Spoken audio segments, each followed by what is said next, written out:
Hi, I'm Johnny from Emerald Ant.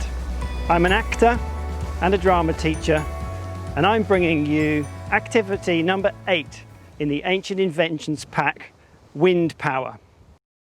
I've brought you up to the top of this hill fort in Dorset because it's a perfect place to think about wind power, because it's so windy.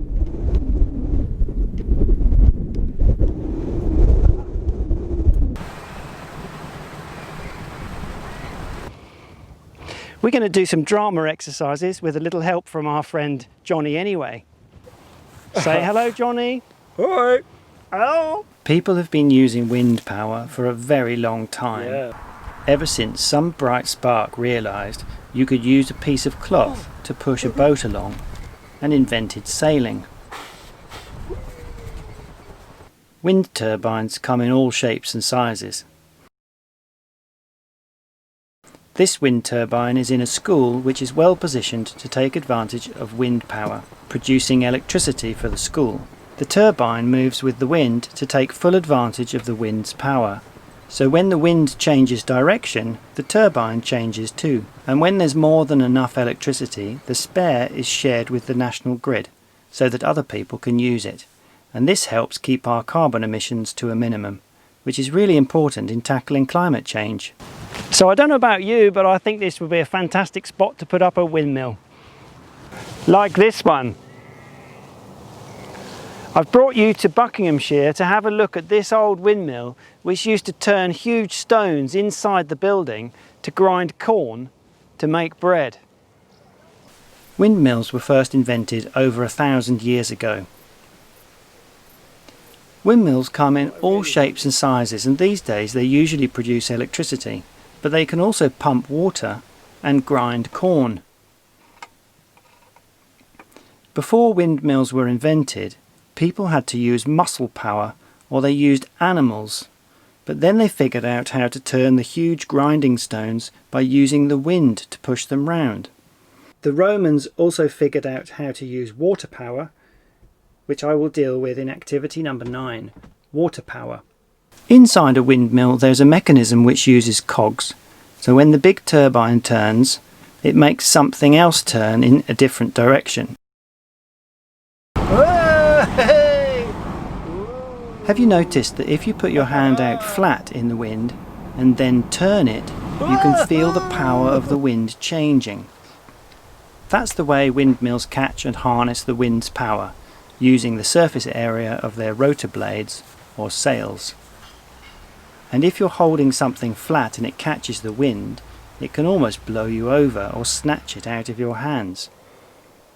And the bigger the thing, the stronger the wind. If you get a chance, you can try this yourself. If you hold a big piece of material up to the wind, you can feel its power. You can use paper or a piece of clothing.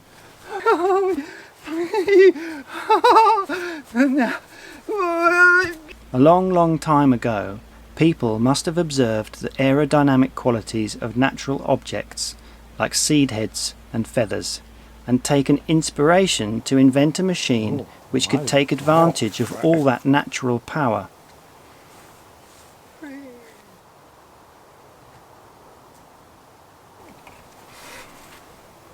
Can you find anything like that to play with?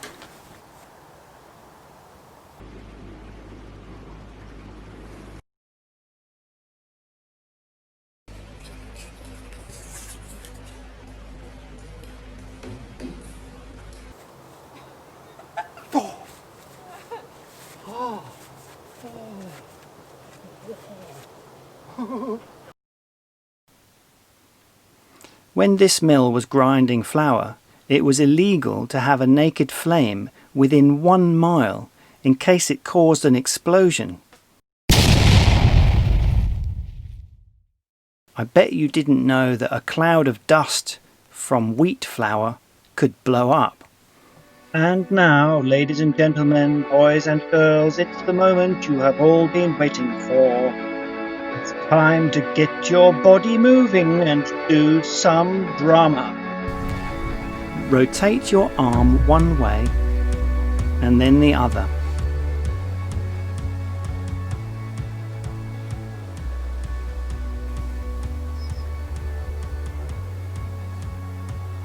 Keep breathing.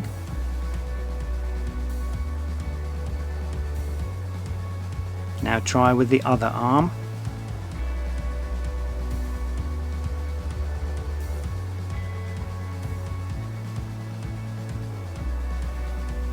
And both arms together.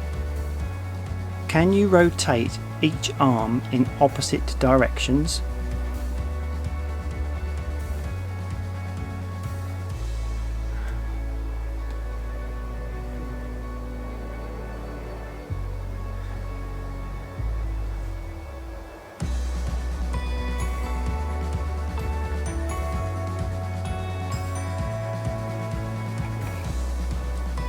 Breathe in, breathe out.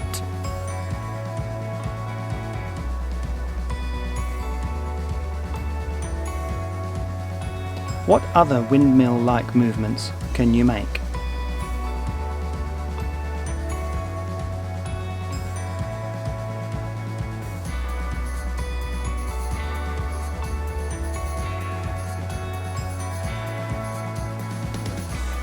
How about using your feet or another part of your body? Do whatever feels good.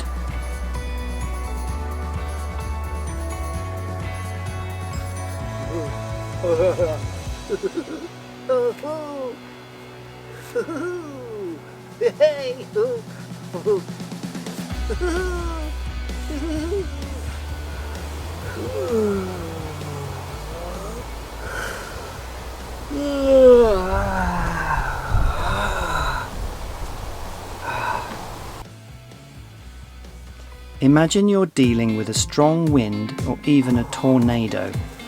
How does the wind affect you?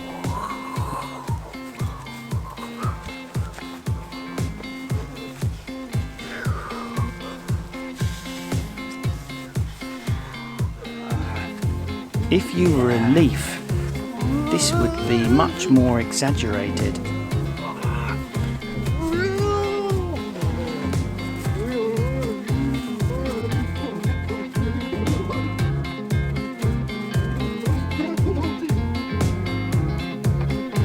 Imagine you're a wind-powered machine.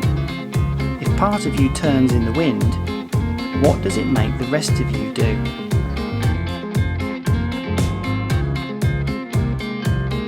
Experiment and try things out.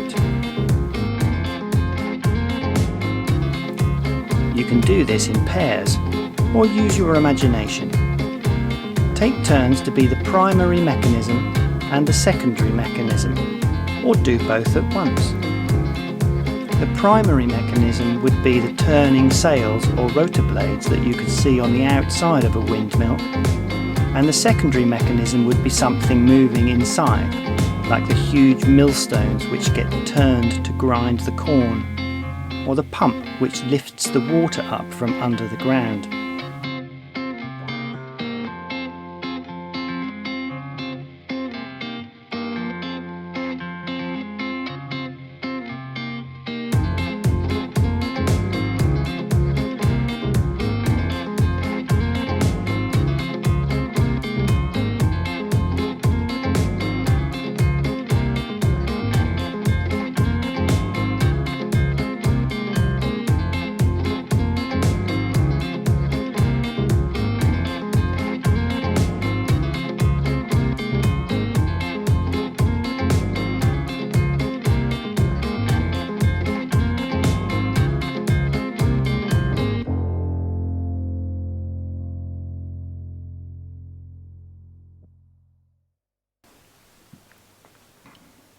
Is there a high up place near you that you can go to and feel the wind? Maybe you have a windmill in your area. Why don't you go and take a look? Even these old windmills could be turned to face the wind so that they made the most of all that wind power. If you've seen Emerald Ant's activity number 7, Bread and Fire, you'll know that bread was really important for the formation of early societies.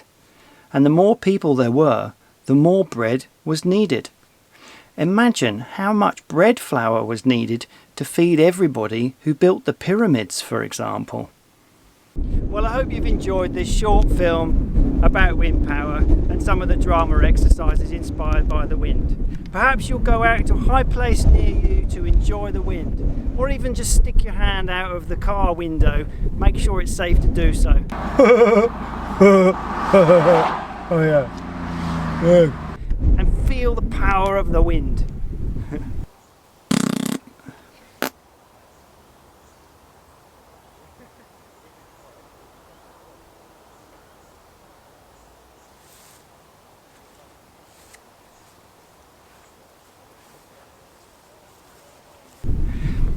Maybe you'll go out and find your own local windmill. I'm sure there'll be one not far away. Check out our other activities through the Emerald Ant website and hope to see you soon. Bye for now.